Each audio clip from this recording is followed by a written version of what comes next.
And we're welcome back to the Cloudcast. I'm your host, Brian Gracely, along with Aaron. Aaron Delp, how you been, man? It's been a few weeks since we've been together.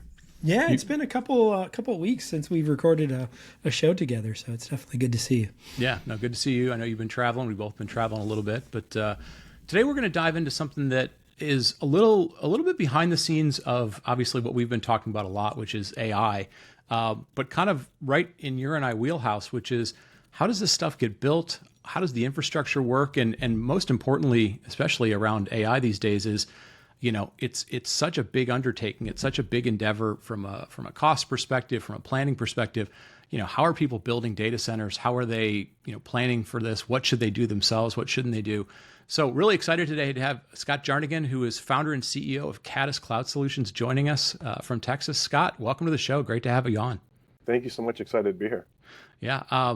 You have a very deep background in the data center space, in the infrastructure space. So before we dive into Caddis and the AI stuff, give folks a little bit of detail on your background, and then we'll jump in a little more. Sure. Yeah. Thank you. I started my career in I would say IT and IT infrastructure almost 30 years ago, and it was into sales. So I did distribution sales, manufacturing sales, contractor sales, and about 10 years, 15 years into it, I transitioned to project management, doing various things in IT infrastructure and construction, really focused on that from a contractor standpoint. That led me to a role at Microsoft. And during these times and transitions, I focused on every type of IT infrastructure project that you can do, whether it's data centers, colo space, NOCs, call centers, high rise, you name it, and healthcare. It just doesn't matter. We did it all. But it led me to a role at Microsoft in which I led the retail brick and mortar space globally. So I led that team globally for 5 or 6 years. After that, I was recruited over to Oracle. Oracle's asked to build their data center fit out team, right? The project management, the PMO group for the data center fit out specifically. So once the site selection team at that time found a site, they'd hand everything over to us, and we'd negotiate the capital expense from a construction standpoint and work with the colo partners to deploy those sites wherever they were around the world. And we went from 4 sites around the world to 4 regions to about 44 regions in the market. Wow. About 2.5 years into that, so it was a lot of work fast. About 2 years into that, I was asked to take on, or given the opportunity, I would say, to take on the site selection team globally. It was a small team. We transitioned really quickly and grew the space fairly fast. But it was a fantastic opportunity for me to take on something I honestly hadn't had a lot of experience in. I've done the construction, worked with the site selection team globally, and then taking on what it meant to secure the sites, the spaces, and negotiate the commercial contracts. And not only that, what it took to actually select a site and the important aspects of selecting site, what really we had to look for to mitigate risk and costs. Several years into that, I decided to step out on my own and develop and start a consulting group. And one of the primary reasons that, as I was looking at from a global scale, and you can see where the market was going, how fast it was growing, there are many operators, data center operators around the world, not specifically in the U.S., but in APAC and EMEA and Latin America, that were challenged in a manner of how to integrate themselves into the U.S. market, how to work with the U.S. market, and what the hyperscalers look for. A hyperscaler like Oracle Cloud, as an example, and some of the other larger groups. Maybe I'm not sure I could mention them. So when I first stepped out to develop my consulting group, it was really to focus on the colo space, helping those colo partners from a technical aspect, site selection, go-to-market plan, and their commercial negotiations, how to integrate that, and then work with building a cadence with some of the hyperscalers so they could understand how to go to business. And from there, the business has grown and transitioned to more construction management, more site development, and still maintaining the aspect of colo, but doing something even deeper, and we can get into that a little bit later. So yeah, no, that's fantastic. That's great background. We've actually spoken with a number of the Oracle Cloud folks over the years, Leo Leung and others. So we've seen the technology side of it. It's good to start to hear about the underlying pieces of it, the foundational stuff. It was quite the experience, just in terms of how fast they scaled, and where there's so many issues. I would say not so many issues, so many people from the Oracle standpoint, outside of Oracle, really didn't think Oracle would succeed because they were behind, so to speak. Yep. The other cloud players, just the intensity in which we grew and the focus, and there was a lot of chaos, but there was a lot of great times. Great team. Yeah. So Scott, go ahead. Go ahead, Brian. I was going to jump in. I know Aaron's a little bit under the weather, so I wanted to block him from getting a cough there on us. Sorry, Aaron.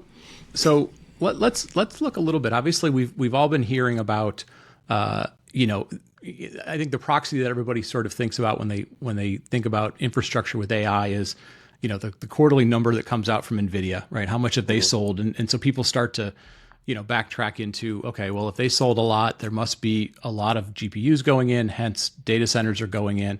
But give us a sense, like, you've been around sort of all of data center, like you said, colo, self-owned, the hyperscalers. If somebody's trying to understand what AI is doing to the data center market, like, is it a small percentage? Is it a huge percentage? Is it completely, revamping what's going on? Kind of give us a broader picture of what this new AI phenomenon is doing to the overall data center market. I'd say I think it's had a fairly dramatic change just in a very short period, with NVIDIA increasing their chipsets and the capacity for the chipset and what that has done from a individual per rack power draw. But just in my opinion, it's been a tremendous impact short period over the past year and a half, and I think we're going to continually see that increase by new chipsets that are being released here shortly. We've seen everything from when I first started, in the cloud space, looking at 8, 10, 15 kilowatt racks, which was a tremendous, like a 15 kilowatt rack, like, holy cow, how are we going to achieve this? To now, looking at 120, 140 kilowatt racks to try to plan for something of that nature. Wow. It's fairly substantial. So, from a total scale and impact, there's a tremendous drive to secure capacity, to secure land, to work with the utilities, and the demand is increased to the fact that it's hard to keep up, right? Yeah. So it's just incredibly hard to keep on. You see it a lot in the U.S. and you see it hitting other areas of the world, but primarily here in the U.S. It's been fairly substantial. Yeah. And Scott, kind of a follow-up to the power question, because my background, back in those days of like the 8 to 10, maybe even a 12 or 15 kilowatt rack, like you could get power to it. Maybe it was hard, but then also you had to cool the sucker too. Like, tell everyone a little bit about like the environmental aspects of all of this, right? Like, because obviously, you can get power into it. I mean, if you can get the feeds from the company and all the other things that are going on, but then how does it change the design of the data center as well? Because just because it's in a rack doesn't mean it can necessarily run, right? Yeah, it does. Yeah, correct. So it changes things quite a bit. So if you look at the way that if you're building something an 8 kilowatt rack or 10 kilowatt rack versus a 40, 50, 80, 100 kilowatt rack, in terms of the infrastructure needed just to support that rack, and the impacts to the structural environment, whether it's the floor overhead rating, the impacts to the mechanical corridors, the impacts to the space itself. Obviously there's going to be an aspect of, you're still going to need air there. Air is going to be pushed. But there's going to be a lot of other plumbing, so to speak, that's required for if you're looking at chilled water to chilled water to chips. If a chipset, if you're going to look at rear door heat exchange, if you're going to look at in-row cooling, there's the implementation of AI and especially the increase of per rack draw is made the space even more dynamic. From your first designs from a power distribution standpoint, what are you doing from a power design standpoint on site? How are you going to achieve this, and how are you going to make sure the site, this asset that you're going to spend potentially billions of dollars on over time, how are you going to make sure that's the most valuable and viable asset over time? And then looking at, I'll say, the interior of the space and making sure that you're able to achieve the workloads and maintain power and what you're trying to do for a number of years, because the draw per rack is changing so quickly. If you're at a 40 kilowatt rack today, how do you plan for a 140 kilowatt rack tomorrow? If it's going to hit your space, that's something that's being challenged every day. So it's a combination of things where you're going to have a combination air, you're going to have a combination. I was just talking to a team today. They're going to have a combination air, they're going to have some chilled water to the chip, and they're going to have some rear door heat exchange applications, because that application can chill, rack capacities up to 200-300 kilowatts per rack with immersion, right? Yeah. One of the things, and you probably went through this somewhat in previous lives, right? When we go through these technology transitions, so like, for example, with cloud, there was a term that was used a lot called, bimodal IT or bimodal cloud, which sort of meant you've got a lot of legacy stuff that you've got to maintain, and then there's this new stuff that's come along, and it's so different than what had come before. You almost have to carve it off separately, think about it differently, architect it differently. Are you seeing a similar thing in data center designs? Because obviously, yes, AI is hot, and it's like, as you've mentioned, it's blowing up kind of all of the previous kind of world, whether it's ping, power, pipe, size, and all sorts. But like, how are, whether it's a cloud provider, a colo provider, even big enterprise company like a bank, like how are they thinking about this world that is now 10x as big? Like, are they putting these things side by side? Is it the new stuff is a completely different site? Like, how are they dealing with just the fact that they can't get rid of the old stuff, or they still have to maintain the old stuff, but this new stuff is so radically different? What kind of thinking are they going through with that? We'll just start with the basics of your building alone. Typically, a lot of these other older facilities that might have been the older colo spaces that were accommodate, they just don't have the capabilities. If you're going to have a large AI presence to accommodate the rack weight, the point loads, just from the floor rating perspective alone. Sure. Then you'll have all the additional overhead structure that you have to contend with. Well, what's your overhead structure and how much additional weight is there, just from a structural standpoint? And then if you to accommodate the chilled water, do you have the mechanical plant or do you have the space to increase your power to support the mechanical and the additional piping and infrastructure? So just from a physical aspect, there's a tremendous amount that has to be done if you have an existing building, just to ensure that you can accommodate those workloads. And if not, what do you do from there? How do you find the sites and capabilities to support something of that nature? So there's a tremendous shift in terms of how you plan. If you're looking to do it and like deploy AI in a just-in-time model, so to speak, saying, okay, I need to deploy AI today, I'm going to find a site tomorrow with capacity. That's just not there. It might have been 2 or 3 years ago, but today it's a plan that you have to really, really sit down and think about what you're trying to do over time, and to deploy something so you have the right site that's going to accommodate future workloads. Sure. And Scott, let me ask you this then, kind of a follow-on to that. When people are trying to do planning and thinking ahead, and there's enterprise or customers out there, if we are kind of go down this bimodal path, if you will, of the old and the new, and we have to build the new, and the new is maybe space constrained or in some way constrained, how many folks are deciding to actually dedicate the time to build out new data centers and new facilities, like true greenfield, if you will?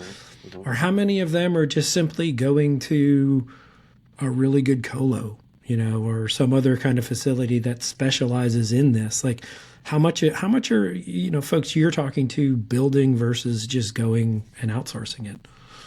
It's a great combination of things, because not everyone can go out and find their own site. Not everyone has the maturity in their processes or the team to find a site, to secure a site, to build, to invest in a site and then build it. That's a totally different skill set than a lot of others. Some people have, and some companies do not. But they need to see the companies that do have that skill set, but also because they're moving and growing so fast, they'll have to utilize the colo aspects too. Look for great partners that are doing something unique in the market, and developing these sites in the market that they'll have a combination of. They're building their own greenfield or brownfield sites, or they're doing a combination of colo to meet their growing demand. But I think it's a two-part thing where not everyone has the capabilities to deploy their own sites. It's just a totally different skill set in itself. So from an enterprise standpoint, I'd say from you have groups like the hyperscalers that are really mature in their processes, majority of them, so it looks, right? And they have their teams that build and deploy from self-serve, so to speak, and then they have a team that goes on sources colo space. Then you'll have the enterprise standpoint that I would say a lot of the enterprise groups, before they even start to take down any kind of capacity whatsoever, they really need to understand what they're trying to do today and what they need to do tomorrow, versus the just-in-time models we talked about a little bit before, because the just-in-time model to secure capacity is great for the today, but capacity is moving so fast. So if you have anything available today, any kind of decent power and the site's decent, it goes away so fast.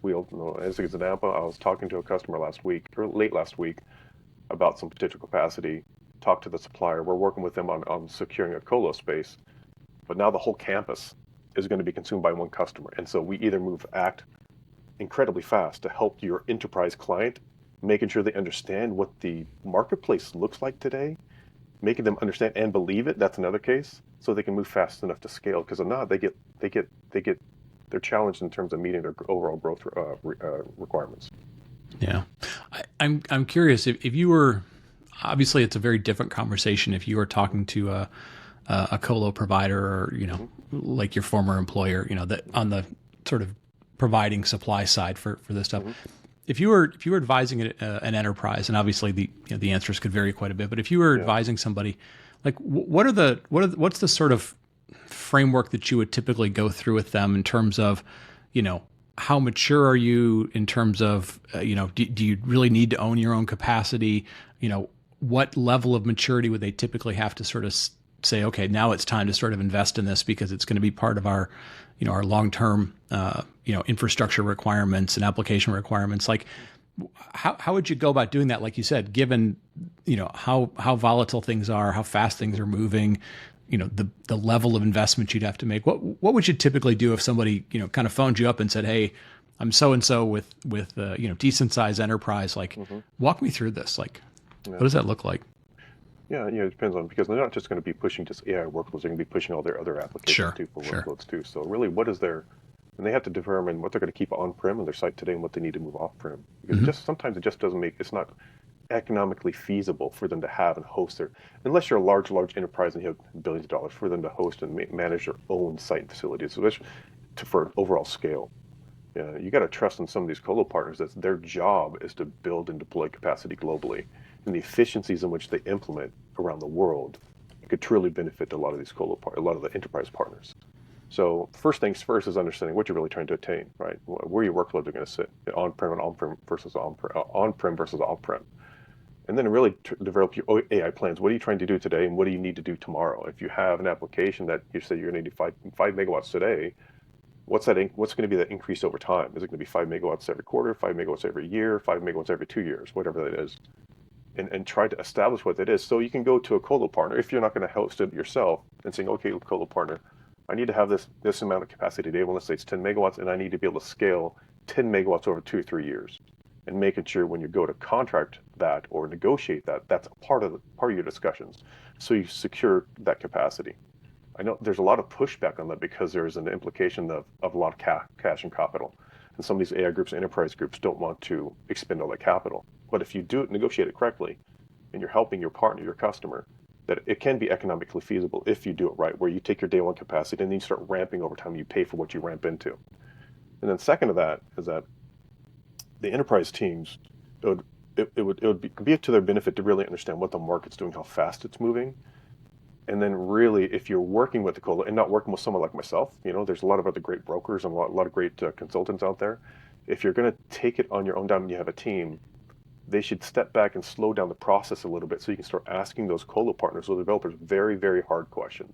Yeah. Those hard questions to push them to give you the data that you require from their power plans and commitments from the utilities for delivery, their construction plans, their procurement plans, their operational plans, and then start taking commercial negotiations too to really understand what the overall cost to be from today and what the escalators are going to be over time from a commercial standpoint.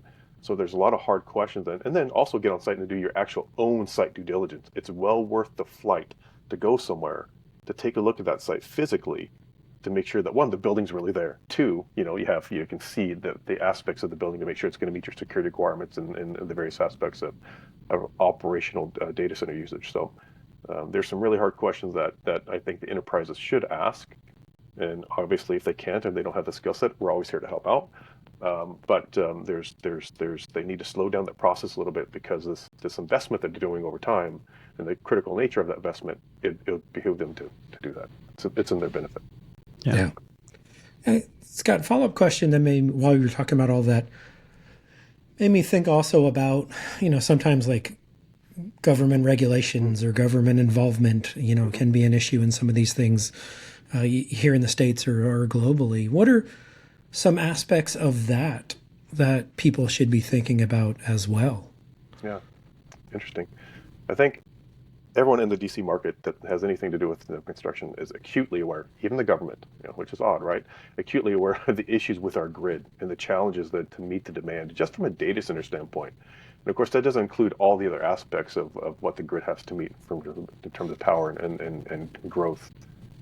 But from the government standpoint, we've seen some legislation that was recently passed, and I actually got an article today from a partner of mine, IP3 International, and I'll talk about what that partnership is later if we have time.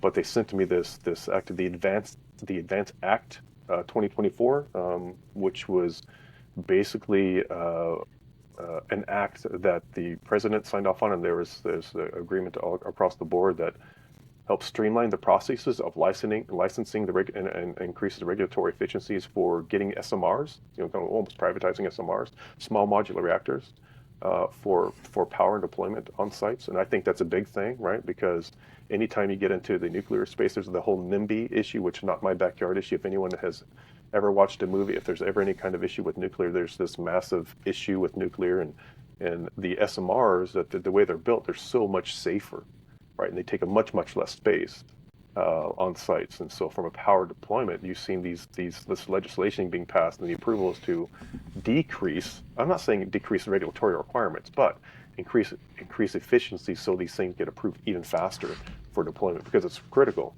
IP3 International and a few other companies like that are really leading the way for SMR, almost privatizing SMR installations, small modular reactor installations on sites. And to me, that's incredibly exciting, because if you look at the dynamics of power, getting your base load from utilities, and wherever the utilities are getting it from, could be a combination of the typical coal, could be gas for cogen, could be air, wind, and everything, and hydro, and then you add an aspect of the SMR, which if you have a site 500, 600, 700, 800 acres, you could drop something on your site that could increase the total capacity up to 1 gigawatt for your site, if not more, based on what kind of reactor that you do have.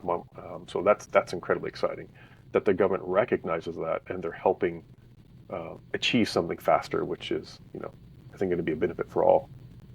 Yeah, I was actually, I had been thinking about that as we were having this conversation the whole time. I was, nuclear is this incredibly efficient energy source, but yet it has, certain negative stereotypes. And I was curious if that was, because we saw a thing, I don't know, I feel like it's been 6-7 months or so ago, but like there was an article that Microsoft was already sort of putting out feelers to put nuclear reactors near their data centers. And it a lot of us were like, holy cow, it doesn't seem like what we were used to with data centers, but it does almost seem like, well, that's the most logical and efficient way of doing it. I'd be very curious, outside of like Homer Simpson and so forth, what the world's capacity for nuclear operators looks like. If that's, does that become the next sort of bottleneck if they could get past the stigma of the technology? Yeah, and of course, it's not going to take as much land that you see in the typical nuclear reactor sites. It's just not going to take as much land. Like I said, we're working on a potential opportunity with a landowner with IP3 International. I keep mentioning because they're such a fantastic group, for taking out 100 acres to develop to drop an SMR on the site that would generate 1 gigawatt of power. Right. Yeah. So there's more work that has to do, but they do all the diligence and regulation, going through everything they have to do to achieve approvals for the SMR. But I think there are, you see more and more reports of nuclear being adopted, for development. And then you do get into the issues of getting to certain areas and environments that aren't used to nuclear, and they're scared of it. And it makes a lot of sense, because anything that you see in the news, or it always has to do some catastrophic failure. If you watch the movies, it's a global meltdown based on one reactor. It's all sorts of issues, but it's such a different application, and they're incredibly safe. And they're now, with the government approving the ability to move faster, also shows that there's a lot more openness to developing solutions of this nature. Yeah. I want to ask you one last question. I know we've gone all over the map with you. We've asked you a million things, and it's been super helpful. So thank you so much. I want to dive a little bit into Caddis and the frameworks that you engage with. I know we've asked you a few questions about, how do you engage with enterprise, and but do you guys have sort of a typical framework that you would work with customers to help them, work through those, or is this such a fast moving market that every situation is very different and unique, and how would you guys typically engage the big opportunities, fast moving opportunities? Is it still very unique, or is it starting to become somewhat more consistent, just needs expertise? Well, there's a consistency in the deliverables and what's happening, right? I would say that, but everyone has a unique aspect of what you're trying to attain, whether it's they're looking for colo space, whether they're looking for a megawatt versus 10 megawatts. That approach, you still have to go through various aspects from the data center selection standpoint if you're looking at colo, right? So there's definitely a template in which I would apply, saying if you came to me and said, hey, I need a megawatt today versus or 50 megawatts today. Well, you got to ask a few harder questions to the provider, but the way you go about assessing the site, assessing the structure, assessing the equipment, everything else on site, there's a typical process that you should go. And what a hyperscaler asks for versus what an enterprise group asks for versus what someone else, there's a couple extra questions that the hyperscalers, they dig into a little bit harder. So all of our customers that we do various aspects of working with colo partners. We track capacity globally. We probably track about 70 or 80 partners around the world. So if a customer said, hey, Scott, what is going on in Timbuktu?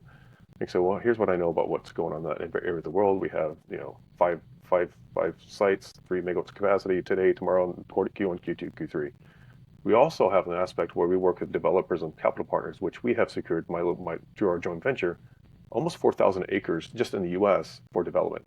And we're doing diligence on the site. We're breaking down the parcel, doing master planning so we can understand it and start taking sites to market.